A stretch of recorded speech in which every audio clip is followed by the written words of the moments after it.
It's probably one of the most serious offenses ever committed inside the ring. Hey fight fans, welcome back to another countdown here on Boxing Legends TV.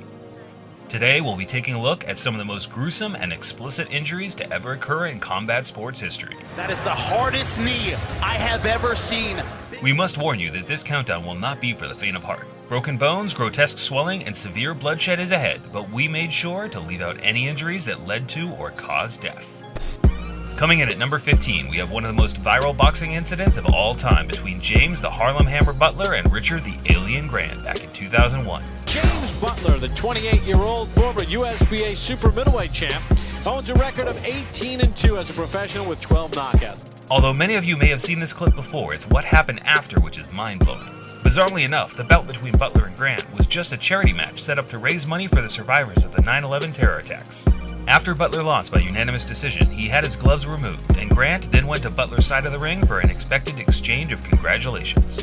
Instead, Butler sucker punched Grant, nailing a bare-handed right hook to his jaw. He turns to Butler to shake his hand, congratulate him, putting his arm out. Boom! Right there.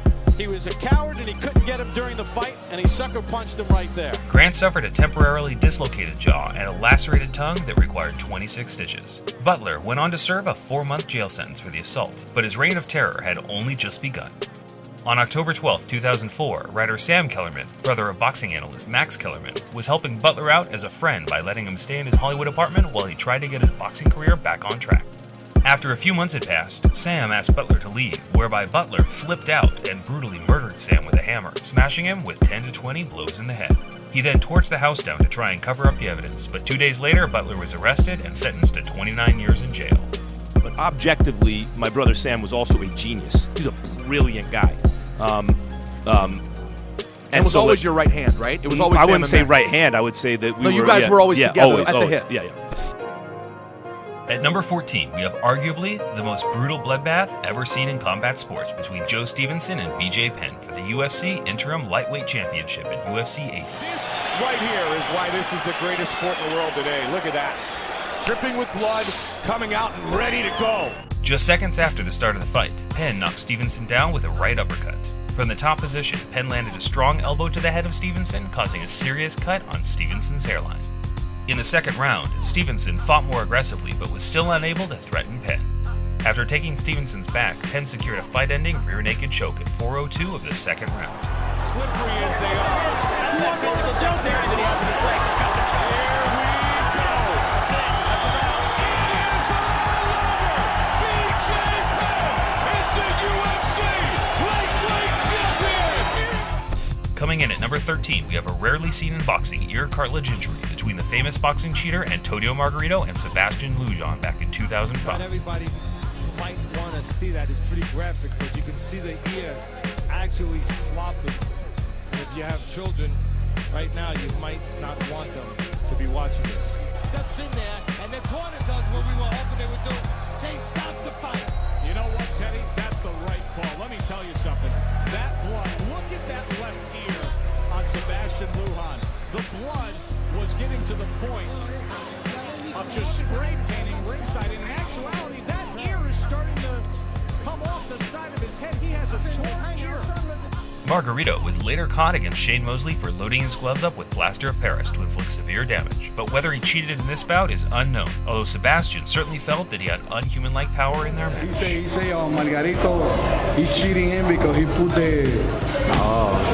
the thing in his hand and the glass, when he got his hand, and he break his ear, At number 12, we see the featherweight champion Jose Aldo make his first title defense against the technical punching Mark Hominick back in 2011. The Brazilian star landed flush right hands throughout the contest, causing a grotesque swelling on Mark's head as Aldo cruised to a unanimous decision victory.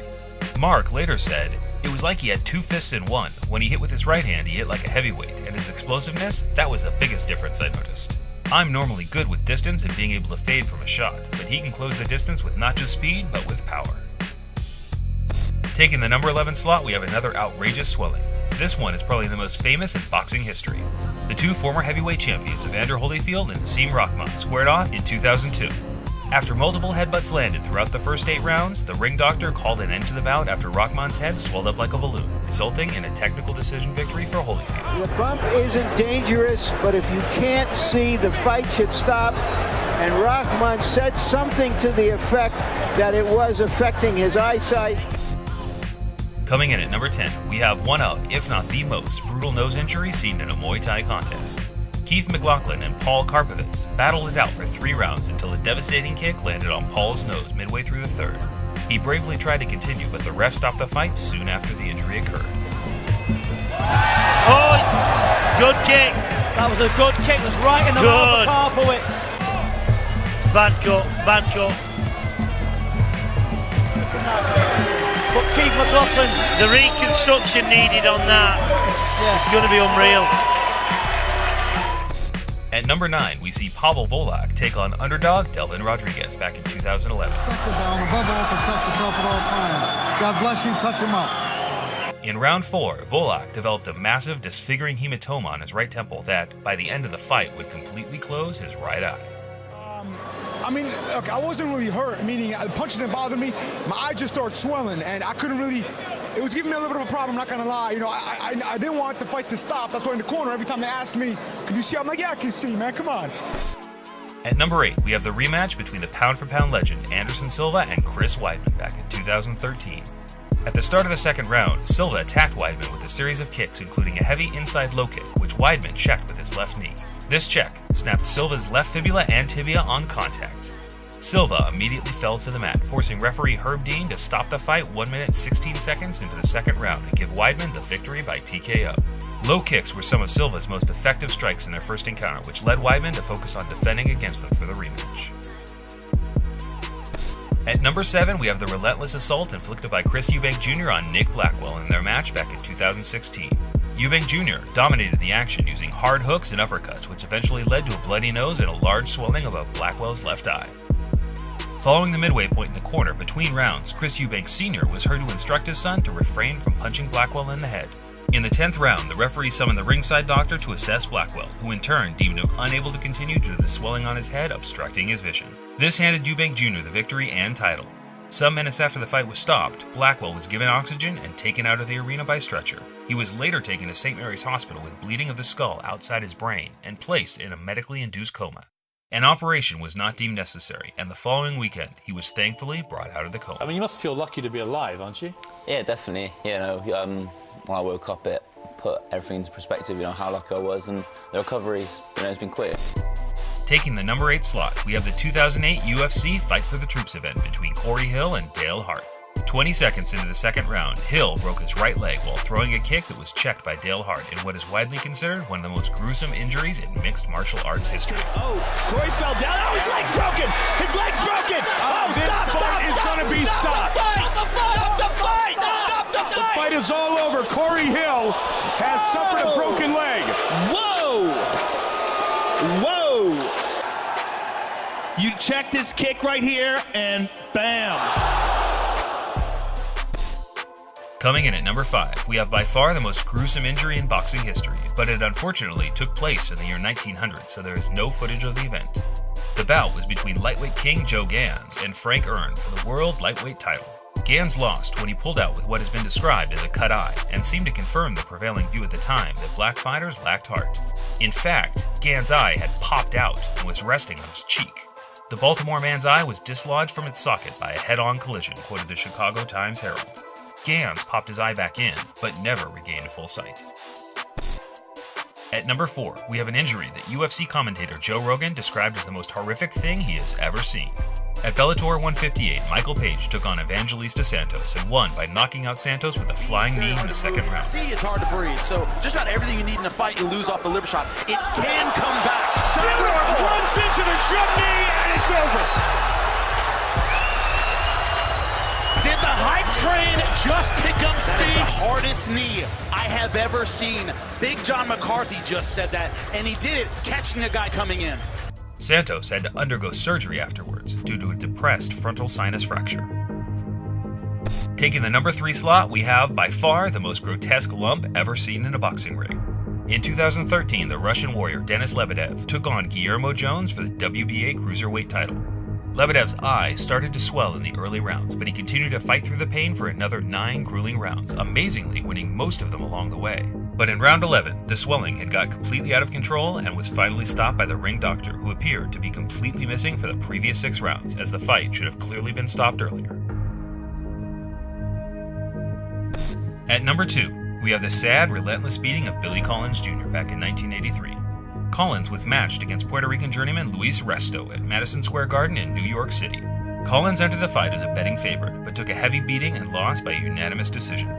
At the end of the fight, Collins' father and trainer Billy Sr. noticed that Resto's gloves felt thinner than normal and demanded they be impounded. A subsequent investigation by the New York State Boxing Commission concluded that Resto's trainer, Panama Lewis, had removed an ounce of padding from each glove. It made Resto's punches harder and more damaging to Collins. Shortly after the fight, Collins' handlers charged that Resto's gloves had been tampered with, that some of the required padding had been secretly and illegally removed, adding extra impact to Resto's punches. The fight result was changed to a no contest, but as a result of the fight, Collins' eyes were swollen shut. He suffered a torn iris and permanently blurred vision, which left him unable to box again. After losing 2 jobs in a short time after the fight, he began drinking heavily. His violent mood swings threatened his marriage, and on March 6, 1984, he committed suicide by crashing his car into a culvert near his home in Antioch, Tennessee, being killed on impact. Many commentators, as well as Collins' family, believe the loss of his livelihood broke him psychologically. Sometimes I feel like crying, you know. Why? Why did that, Niccolo? Coming in at number 1, we have an injury that, quite honestly, was hard to watch back and edit into this video. The 2008 contest between Razak Al-Hassan and Steve Cantwell resulted in complete disfigurement of Razak's arm. Rolling out of it. Wow. Man, he's not giving up. He might have to tap here. This fight is over. Oh, he might have broke his arm. His arm went back at a severe angle there. You caught the arm bar. Did you expect him to tap here? I really did. I like to thank God, give him all the glory, but yeah, I can't believe this dude didn't tap sooner. Watch it pop. Watch it backwards.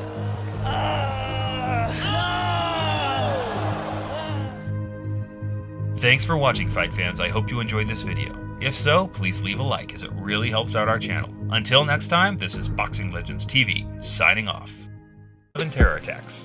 After Butler lost by unanimous decision, he had his gloves removed, and Grant then went to Butler's side of the ring for an expected exchange of congratulations.